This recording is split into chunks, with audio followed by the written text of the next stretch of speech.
तो नमस्कार आप सभी को वीकेंड के एक और एपिसोड में द रिटेलर्स मनी के इस वीडियो में आपका स्वागत है। इसमें हम एनालाइज करने जा रहे हैं फाइनेंशियल सेक्टर की परफॉर्मेंस कैसी रही इस सीरीज में, इससे पिछली सीरीज में 31 मार्च से अभी तक, और लास्ट ट्रेडिंग सेशन में क्या आउटलुक बन के नजर आता है फ्यूचर के लिए।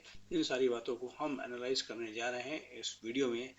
तो चलिए करते हैं एनालाइज। देखिए, फाइनेंशियल सेक्टर के सारे शेयर आपके सामने स्क्रीन पे लगे हुए हैं। और अगर पहले मैं सबसे पहले परफॉर्मेंस की बात अगर आपको बताऊं, तो फाइनेंशियल सेक्टर के सभी शेयर्स का एवरेज परफॉर्मेंस 31 मार्च से अभी तक 62% का आ चुका है, यानी कि 62% के रिटर्न दे चुके हैं। पिछली सीरीज में इन्होंने 6% का रिटर्न दिया। इस सीरीज में अभी तक, जो कि इस सीरीज की शुरुआत हुई है 30/11 से लेके अभी तक 9% का रिटर्न दे चुके हैं। 1% का एवरेज रिटर्न इन्होंने दिया है पिछले ट्रेडिंग सेशन में। ये तो हो गई मोटी मोटी बात। अब हम सीधा देखेंगे कि लास्ट मतलब इस सीरीज में कौन से शेयर्स ने आउट परफॉर्म किया है। आरबीएल बैंक टॉप पे है, 24.5% का रिटर्न इसने दिया है। आरईसी ने 23.5 का दिया। पीएफसी, दोनों बाई बाई आरईसी पीएफसी दोनों ने 23-30% के रिटर्न दिए। पीएनबी ने 17% का रिटर्न दिया। एसबीआई ने करीब करीब 15% का रिटर्न दिया। बैंक ऑफ बड़ौदा और बंधन बैंक, इन्होंने 14 और 12% रिटर्न दिया। कैनरा बैंक ने 11% का, चोला फाइनेंस ने 11% रिटर्न दिया। तो एक चीज तो इसमें साफ नजर आती है कि जहां पे वैल्यूएशन स्ट्रेच हो चुके हैं वहां पे कोई रिटर्न नहीं आ रहा। जहां पे वैल्यूएशन कंफर्ट है उनको लेवल में लाया जा रहा है मार्केट के द्वारा। तो मार्केट बहुत ही रैशनल हो चुका है और वैल्यूएशन पे ही केवल ध्यान दे रहा है। सरकारी बैंकों को वैल्यूएशन कम मिलता था, कम अभी भी मिल रहा है, तो वहां पे तेजी आ रही है। आरबीएल बैंक जैसे बैंकों को वैल्यूएशन कम मिल रहा था, तो वहां पे तेजी, उसको लेवल में लाया जा रहा है। तो अब सभी को एक लेवल में लाया जा रहा है। जहां जहां स्कोप था बढ़ने का उनको बढ़ाया जा रहा है। जहां स्कोप नहीं था, जहां वैल्यूएशन स्ट्रेच ऑलरेडी हो चुका है, वहां पे थोड़ा सा मार्केट अब बैकफुट पे आता नजर आ रहा है। अब फॉर एग्जांपल अगर इसके अंदर देखें, तो कोटक बैंक का टोटल परफॉर्मेंस अगर आप देखें, तो 31 मार्च से लेके अभी तक का सिर्फ 10% का परफॉर्मेंस आया है। 10% का रिटर्न आया है। लास्ट सीरीज में इसने 1.6% का रिटर्न दिया। इस सीरीज में 5.4% रिटर्न दिया, मतलब कुछ भी रिटर्न नहीं है। आईडीएफसी फर्स्ट बैंक, जो कि एक बार 100-102 तक जा चुका है, अभी 90 रुपए पे चल रहा है। और पिछली सीरीज में इसने माइनस नेगेटिव रिटर्न दिए। 5.6% का रिटर्न इसने इस सीरीज में दिया और कल के ट्रेडिंग सेशन में 2% का रिटर्न दिया, मतलब थोड़ा थोड़ा लेवल में आने की कोशिश कर रहा है। हालांकि वैल्यूएशन डिस्कम्फर्ट यहाँ पे साफ विजिबल है। बजाज फाइनेंस की आप बात कर सकते हैं। बजाज फाइनेंस ने देखिए टोटल 36% का रिटर्न दिया है, हालांकि 31 मार्च से अभी तक। लेकिन पिछली सीरीज में देखिए 7.4% का नेगेटिव रिटर्न दिया। उसको कवर करने की कोशिश में लगा हुआ है। अभी तक 5.5% कवर कर भी चुका है। पिछली ट्रेडिंग सेशन में मात्र 0.5% का रिटर्न दिया इसने। इसी तरीके से अगर और शेयरों को भी हम देखें, तो कई जगह आपको लगेगा लार्ज कैप के अंदर खास तौर से आईसीआईसीआई बैंक कुछ खास कर नहीं पा रहा है। हालांकि इसने 22% रिटर्न दे डाले 31 मार्च से अभी तक, लेकिन पिछली सीरीज में मात्र 2% रिटर्न दिया था। उसको कवर करने इस सीरीज में आया, आगे फ्रंट फुट पे आया, लेकिन 11% रिटर्न दिया। सरकारी बैंक अच्छा खासा परफॉर्म कर रहे हैं। सरकारी बैंकों में कहीं कोई परफॉर्मेंस में दिक्कत नहीं आ रही। वैल्यूएशन डिस्कम्फर्ट है, इसीलिए कर रहे हैं क्योंकि मार्केट बहुत ही रैशनल हो चुका है। और जहाँ पे वैल्यूएशन कंफर्ट है वहां पे तेजी कर रहा है, और जहाँ पे वैल्यूएशन डिस्कम्फर्ट है वहां पे तेजी नहीं कर रहा है। देखिए, सिटी यूनियन बैंक ने भी अच्छा खासा परफॉर्म किया। इसने पिछली सीरीज में 11.5% रिटर्न दिया और इस सीरीज में अगेन 9% का रिटर्न दे चुका है। तो अभी ये हमने रिटर्न प्रोफाइल की बात करी फाइनेंशियल सेक्टर की। और एक बार हम नज़र मार लेते हैं कि लास्ट ट्रेडिंग सेशन में डिलीवरी कहाँ कहाँ ज़्यादा उठी हैं इस सेक्टर के अंदर। तो देखिए, डिलीवरी सबसे ज़्यादा कहाँ उठी हैं इस सेक्टर में। तो H D F C bank में बहुत ज़बरदस्त डिलीवरी उठाई गई है जी। बहुत ज़बरदस्त डिलीवरी उठाई गई है। 4.9 टाइम्स डिलीवरी उठाई गई है। हालांकि प्राइस के अंदर तो सिर्फ 0.4% का मूवमेंट आया। इसका मतलब ये है कि यहाँ पे कोई बड़ा एफआईआई बाय करने को तैयार बैठा हुआ है, इसका प्राइस और ऊपर जा सकता है। एक बार इसके डिलीवरी प्रोफाइल को जरूर चेक करना चाहेंगे हम, पिछले कुछ दिनों में किस तरीके से डिलीवरी इसमें उठाई गई है। तो हम एचडीएफसी बैंक को लगा लेते हैं अपनी स्क्रीन के ऊपर और देखते हैं कि डिलीवरी किस तरीके से उठाई जा रही है इसके अंदर। तो देखिए डिलीवरी का जो परसेंटेज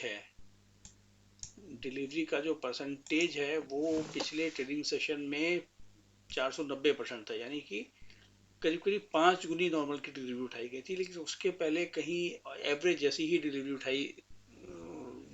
उठाई जा रही है, इस तरीके का सीन बन रहा था। और कल वाले ट्रेडिंग सेशन में करीब करीब 9% का ऊपर इंटरेस्ट भी कम हुआ है, यानी कि शॉर्ट्स को कवर कर लिया गया है। शॉर्ट्स को कवर भी कर लिया गया, डिलीवरी जबरदस्त उठाई गई। तो इसका मतलब ये शेयर साफ बता रहा है कि मार्केट को खींचने के लिए अब मैं ही आगे आने वाला हूँ, साफ पता लग रहा है इस डेटा को देखने के बाद। तो यहाँ पे शॉर्ट कवरिंग पूरी हो चुकी है और डिलीवरी अच्छी खासी उठाई गई है, तो तेजी की पूरी संभावना बनती नजर आ रही है एचडीएफसी बैंक में। बढ़ते हैं अगले शेयर की तरफ। अगला शेयर है जी बंधन बैंक। बंधन बैंक में भी करीब करीब 4 गुनी डिलीवरी उठाई गई। हालांकि इसमें तो प्राइस का मूवमेंट भी 4.4% का आया। तो 4 गुनी डिलीवरी अगर इसमें उठाई गई तो इसका भी एक बार हम चेक कर लेते हैं। उसके बाद पीईएल को भी चेक कर लेते हैं, पीरामल एंटरप्राइजेस को। ये ज़्यादा चला नहीं है, पिछली सीरीज में 5% रादर पिट ही गया था, उसको जिस तरह से कवर कर पाया है इस सीरीज में। तो एक बार इसको भी देख लेते हैं। तो हम अब देखेंगे पहले बंधन बैंक को और फिर उसके बाद देखेंगे पीरामल एंटरप्राइजेस को। तो बंधन बैंक को लगा लेते हैं अपने स्क्रीन पे। तो ये बंधन बैंक का हिसाब किताब नजर आ गया। इसके अंदर देखिए डिलीवरी कई दिनों से, यहाँ से देखिए ये सारी डिलीवरी अच्छी खासी उठाई जा रही हैं। ओपन इंटरेस्ट भी ऐड हो रहा है, तो ये और तेजी करने के मूड में नजर आ रहा है, क्योंकि फाइनेंशियल सारे जो चुके हैं लगातार इसके अंदर ओपन इंटरेस्ट ऐड हो रहा है। प्राइस के अंदर मूवमेंट भी आ रहा है। 251 रुपए से बढ़ते बढ़ते ये पहुंच चुका है अब 253 के लेवल पे, और यहाँ से ये और तेजी करने के मूड में नजर आ रहा है, जिस तरीके का डिलीवरी का हिसाब किताब इसका दिखाई दे रहा है लास्ट ट्रेडिंग सेशन में। अगले शेयर को देखते हैं। अगला शेयर कौन सा है हमारा? पीरामल एंटरप्राइजेस को। पीरामल एंटरप्राइजेस को अब पीरामल एंटरप्राइजेस को देखेंगे। पीरामल एंटरप्राइजेस में भी देखिए क्या है कि 2 दिनों से ओपन इंटरेस्ट 5-5% का ओपन इंटरेस्ट ऐड हुआ। डिलीवरी यहाँ पे 6 गुनी डिलीवरी उठाई गई, यहाँ पे 3 गुनी डिलीवरी उठाई गई 944 और 966 के भाव पे। तो ये शेयर भी चलने की तैयारी में है, पिटा हुआ शेयर है। तो मतलब पिटे हुए शेयर जहाँ पे वैल्यूएशन डिस्कम्फर्ट नहीं है, किसी वजह से पिट रहे हैं, वो सारे शेयर अब ऊपर आ रहे हैं। अब जो शेयर अच्छे शेयर हैं, क्वालिटी शेयर हैं, कुछ ऐसे शेयरों पे भी नजर मारेंगे हम। बजाज फाइनेंस को देखते हैं। बजाज फाइनेंस एक क्वालिटी शेयर है, लेकिन महंगा है, हमेशा महंगा ही रहता है। इसमें देखिए इसमें पिछले 2 दिनों से डिलीवरी इसमें भी ठीक ठाक उठाई गई है, 189% एंड 136%। लेकिन इसको मिला है शॉर्ट कवरिंग की वजह से, शॉर्ट्स जो बने हुए थे उनको कवर किया गया है। तो यहाँ पे भी बहुत ज़्यादा ऊपर जाने की गुंजाइश नज़र नहीं आ रही है, क्योंकि यहाँ वैल्यूएशन का एक डिस्कम्फर्ट फैक्टर सामने आता है।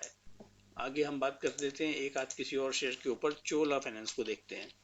चोला फाइनेंस में किस तरीके का है सीन। अब आप ये देखिए चोला फाइनेंस में लगातार ओपन इंटरेस्ट कम हो रहा है, यानी कि शॉर्ट कवरिंग हो रही है। हालांकि डिलीवरी भी उठाई गई हैं इसके अंदर, डिलीवरी भी ठीक ठाक उठाई गई हैं, लेकिन इतनी भी ज़्यादा नहीं उठाई गई कि शेयर को बहुत ऊपर ले आया जा सके। वैल्यूएशन डिस्कम्फर्ट यहाँ भी है, तो शॉर्ट कवरिंग की वजह से बाजार ऊपर जा रहा है। अब शॉर्ट कवरिंग करानी है तो थोड़ी डिलीवरी तो उठानी पड़ेगी ऑपरेटर महोदय को, वही होता नजर आ रहा है। नजर मार लेते हैं किसी और शेयर को। क्या हम देख सकते हैं इसके अंदर?